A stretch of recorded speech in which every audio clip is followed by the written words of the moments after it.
বাংলাদেশে বিগত 15.5 বছরে 5 শতাধিক নেতাকর্মীকে গুম এবং খুন করা হয়েছে। প্রতিটি নেতাকর্মীর রক্তের বদলা না নিয়ে আমরা ঘরে ফিরে যাব না। এই হল দখল, ক্যাম্পাস দখল, গেস্ট রুম কালচার এগুলো বিলুপ্ত করা হবে। ছাত্র রাজনীতি অভিযানে রাখবে না ইনশাআল্লাহ ছাত্রদল। বিগত সময়ের যে ধারাবাহিকতা সেই ধারাবাহিকতা কর্মসূচি করে যাচ্ছি এবং আগামীতেও ছাত্রদল এই ধরনের অবস্থান থাকবে ক্যাম্পাসে। কারণ যে পর্যন্ত এই ছাত্র জনতা গণহত্যার বিচার না হবে এবং এই ফ্যাসিস্ট সরকারের প্রধানমন্ত্রী সাবেক ফ্যাসিস্ট সরকারের প্রধান শেখ হাসিনার যে পর্যন্ত বিচার না হবে এবং এই বাংলাদেশে বিগত 15.5 বছরে সংগঠিত প্রতিটি গুম খুনের বিচার হওয়ার আগ পর্যন্ত এবং ছাত্রদলের এই আন্দোলনে যে 31 জন শহীদ হয়েছে এবং বিগত সময়ে যে প্রায় 5 শতাধিক নেতাকর্মীকে গুম এবং খুন করা হয়েছে, প্রতিটি নেতাকর্মীর রক্তের বদলা না নিয়ে আমরা ঘরে ফিরে যাব না। শুধু তাই নয়, বাংলাদেশের গণতন্ত্র পুনরুদ্ধার আগ পর্যন্ত আমরা রাজপথ থেকে যাব না। আমরা ইনশাআল্লাহ এই ছাত্রদল যে সাধারণ শিক্ষার্থীদের নবজাগরণের মাধ্যমে আজকে বাংলাদেশে যা হয়েছে, যে বিপ্লব সংগঠিত হয়েছে, সেখানে এই হল দখল, ক্যাম্পাস দখল, গেস্ট রুম কালচার এগুলো বিলুপ্ত করা হবে। এই ধরনের কোনো শব্দ ছাত্র রাজনীতি অভিযানে রাখবে না ইনশাআল্লাহ ছাত্রদল।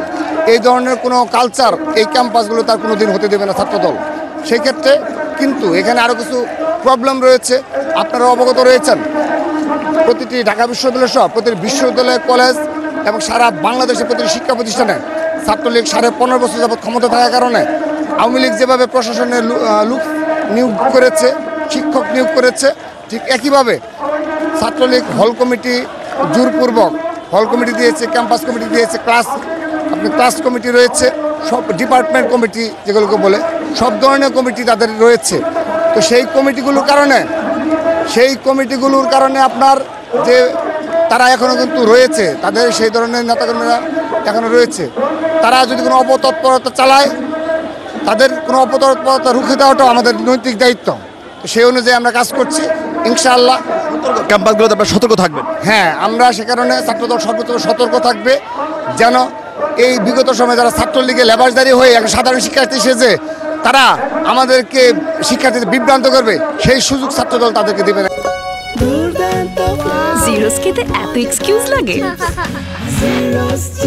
জাতীয়তাবাদী ছাত্রদলের ঢাকা এবং ঢাকার যে কর্মসূচি সেটি একক আজকে ঐতিহাসিক শহীদ মিনারে অনুষ্ঠিত হচ্ছে। শহীদ মিনারের বাহিরে আমাদের আজকে কোনো কর্মসূচি নেই, শুধু ঐতিহাসিক শহীদ মিনারে বাংলাদেশ জাতীয়তাবাদী ছাত্রদলের আজকের কর্মসূচি অনুষ্ঠিত হচ্ছে। এই খুনি হাসিনা সরকারের বিচারের দাবিতে বাংলাদেশ জাতীয়তাবাদী ছাত্রদল আজকের এই অবস্থান কর্মসূচি গ্রহণ করেছে এবং আপনাদের মাধ্যমে বাংলাদেশ জাতীয়তাবাদী ছাত্রদলের প্রত্যেকটি নেতাকর্মীকে আমরা শহীদ মিনারে দ্রুত চলে আসার আমরা আহ্বান জানাচ্ছি।